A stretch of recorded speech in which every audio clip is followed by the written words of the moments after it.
আসসালামু আলাইকুম রহমতুল্লাহি ওবরকাতুহু। সম্মানিত দর্শক, আমাদের দেশে ট্রাম্প কার্ড খুবই জনপ্রিয়। বিএনপির জমানাতে একবার শেখ হাসিনা ঘোষণা দিলেন, অর্থাৎ আব্দুল জলিল, শেখ হাসিনার যিনি সাধারণ সম্পাদক ছিলেন আব্দুল জলিল, তিনি একটা নির্দিষ্ট তারিখ ঘোষণা করে বিএনপিকে ট্রাম্প কার্ড দেখাবেন, এরকম একটা ঘোষণা দিলেন।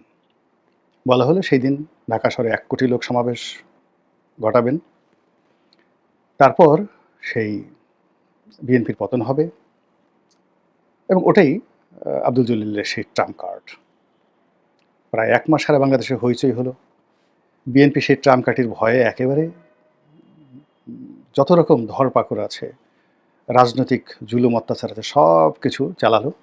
ঢাকা শহরে যেন ১ কোটি লোক তো দূরের কথা, ১ লাখ লোক কোথাও সমাবেশ করতে না পারে, ১,০০০ লোক দাঁড়াতে না পারে, তারা সর্বশক্তি দিয়ে সেই জিনিসটি নিশ্চিত করলো। এবং জলিল সাহেব যেদিন ঘোষণা দিলেন যে ট্রাম্প কার্ড দেখানো হবে শহীদ মিনারের সামনে, জাতীয় শহীদ মিনারের সামনে, ২-৩ হাজার লোক দাঁড়াতে পেরেছিল কিনা আমার এখনো মনে নেই।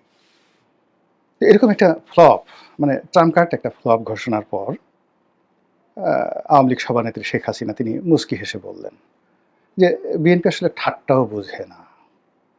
আমরা একটু ঠাট্টা করেছি, সেই ঠাট্টার কারণে তারা সেই ১ মাস বিনিদ্র রজনী কাটিয়েছে, এত টাকা পয়সা অর্থবিত্ত খরচ করেছে। এবং এটা আমার দলের মহাসচিব বলেছেন বা সাধারণ সম্পাদক বলেছেন, তাই তাদের এই অবস্থা।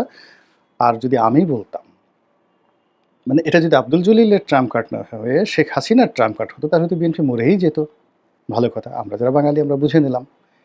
এই যে ট্রাম্প কার্ড শব্দটি শুরু হলো বাংলাদেশের রাজনীতিতে, এটা এখন পর্যন্ত চলছে। ট্রাম্প কার্ডটা যে কী আমি জানি না, আমরা বুঝি না, কিন্তু খুবই জনপ্রিয় একটা জিনিস। মনে হয় আশ্চর্য কিছু একটা হবে, মনে হয় মারণাস্ত্র জাতীয় কিছু একটা হবে, এবং মনে হয় যে এই কার্ডটি প্রদর্শন করার সঙ্গে সঙ্গে সব কিছু তছনছ হয়ে যাবে, খুলে যা সেম সেম, এরকম কিছু একটা।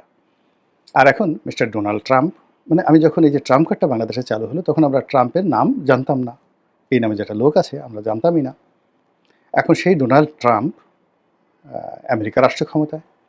তো কাজেই এখন যদি রাজনীতিতে ট্রাম্প কার্ড বলা হয়, তাহলে আমাদের যে প্রচলিত ধ্যান ধারণা, তার সঙ্গে আবার ট্রাম্পের যে ক্ষমতা, এটা দুটো যোগ হয়ে অতীতের ট্রাম্প কার্ডটা আরও বেশি শক্তিশালী হয়ে গেছে।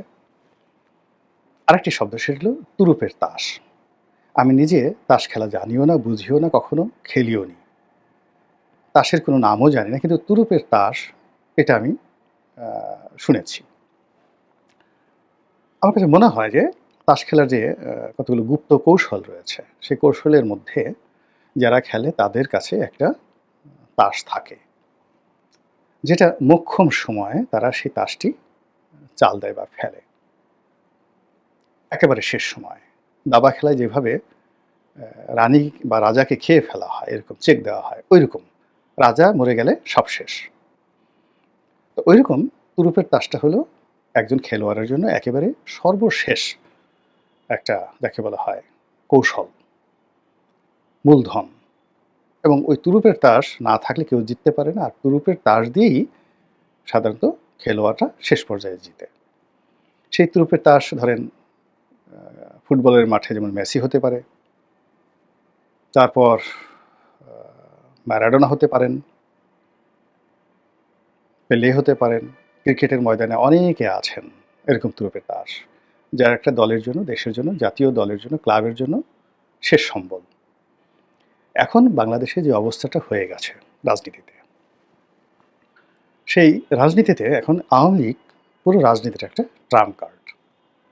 কাউকে ভয় দেখাতে হবে, ওই আওয়ামী লীগ আসছে। কাউকে অপদস্থ করতে হবে, ও আওয়ামী লীগ। কাউকে মামলায় ফাঁসাতে হবে, ও আওয়ামী লীগ করতো। কেউ ধর্ষণ করেছে, একসময় সে আওয়ামী লীগ করতো, এই জন্য সে ধর্ষণ করেছে, ভালো কথা। কারো বাড়ি ভাঙতে হবে, কারো জায়গা দখল করতে হবে, কার বউ ছেলে সন্তানকে অপদস্থ করতে হবে, মারতে হবে, সেক্ষেত্রে ওই যে আওয়ামী লীগের একটা ট্যাগ দিতে হবে। তাহলে এই যে আওয়ামী লীগকে প্রদর্শন করা, সামনে ঠেলে দেওয়া, এটা একটা অনেকের জন্য ট্রাম্প কার্ড হয়ে গেছে। যে কোনো লোককে এখন আপনি সরকারি কর্মকর্তা বলেন, বিচারক বলেন, সাংবিধানিক কর্মকর্তা বলেন, সাবেক আমলা বলেন, বুদ্ধিজীবী বলেন, তাকে যদি বলা হয় এই লোকটা আওয়ামী লীগ করত, আওয়ামী লীগের দোসর। সঙ্গে, সঙ্গে এটা তার মনে আতঙ্ক তৈরি হয় আর প্রতিপক্ষ এটা একটা বিজয়ের হাতিয়ার। তো এই গেল কাউকে ট্যাগ দিয়ে অপদস্থ করে নিজে বিজয়ী হওয়ার জন্য এই আওয়ামী লীগ একটা ট্রাম্প কার্ড। ২ নম্বর হলো যে প্রতিপক্ষকে ভয় দেখানোর জন্য আওয়ামী লীগ আসবে, আওয়ামী লীগকে ঠেকাতে হবে এবং আমরা যদি ঐক্যবদ্ধ না থাকি তাহলে আওয়ামী ফ্যাসিজম আবার চালু হবে। কাজেই আসুন আমরা ঐক্যবদ্ধ হই, আওয়ামী লীগকে মোকাবেলা করি এবং যে আওয়ামী লীগ আমাদের এই সর্বনাশ করেছে তারা যেন এই বাংলার মাটিতে আবার দাঁড়াতে না পারে, সেইভাবে আমরা কিছু একটা করি এবং এই কথা বলার সঙ্গে সঙ্গে, শোনার সঙ্গে সঙ্গে যারা প্রতিপক্ষ আছে তারা স্টপ হয়ে যায়। আওয়ামী ভয়ে তাদের অন্তরটা কেঁপে ওঠে এবং তারা একেবারে যেভাবে বিষধর ফনা তোলা সাপ মাথা নুইয়ে যাকে বলা হয় তাদের দিকে যায়, ঠিক ওইভাবে তারা সেখানে যায়, একদম মাথা নুয়ে পড়ে। এই গেল আওয়ামী লীগের ট্রাম্প কার্ড। আরও ট্রাম্প কার্ড আছে, সেটা হলো আওয়ামী লীগের সঙ্গে ভারতের সম্পর্ক। দেশে টাকা পাচার আওয়ামী লীগ করেছে, যত অর্থনৈতিক আজকের দুরবস্থা, সরকারের প্রশাসনের ব্যর্থতা, তারপরে যে রাজনৈতিক যে টানাপোড়েন, যা কিছু হচ্ছে সব কিছুর মূলেই আওয়ামী লীগ, সব কিছুর মূলে আওয়ামী লীগ দায়ী। এবং এই কথা অনেকটা মহৌষধের মতো, মানে মাথা ব্যথা করছে, পেট ব্যথা করছে, তো ক্যান্সার হয়েছে, নিউমোনিয়া হয়েছে, তো সব কিছুর জন্য একজন কবিরাজ গল্পের মধ্যে ছিল, সে একটা কবিরাজ একটা ওষুধের নাম জানতো শুধু, সেই ওষুধের নাম হলো হর্তুক চূর্ণ। তো ডেলিভারি ব্যথা, স্বামী স্ত্রীর মধ্যে অমেল, যা কিছু হোক না কেন তারা সেই হর্তুক চূর্ণ সেই কবিরাজ খাইয়ে দিত এবং এটাই সেই কবিরাজকে একেবারে শীর্ষে, মানে তার সুনাম সুখ্যাতির শীর্ষে নিয়ে যায়। এবং আপনারা জানেন যে হর্তুক চূর্ণ এমন একটা ওষুধ, তো এটা খাওয়ার সঙ্গে সঙ্গেই আপনার পেট খারাপ হয়ে যাবে, আবার দ্বিতীয়বার যখন এটা প্রয়োগ করা হয় আপনার পেট ভালো হয়ে যাবে। তো আপনি যখনই পেট খারাপ হবেন তখন আপনার অন্য যে সমস্যা হয়ে গেছে, আপনার মাথা ব্যথা আছে, স্বামী স্ত্রীর অমিল আছে, যা কিছু আছে, উইল ফরগেট এভরিথিং।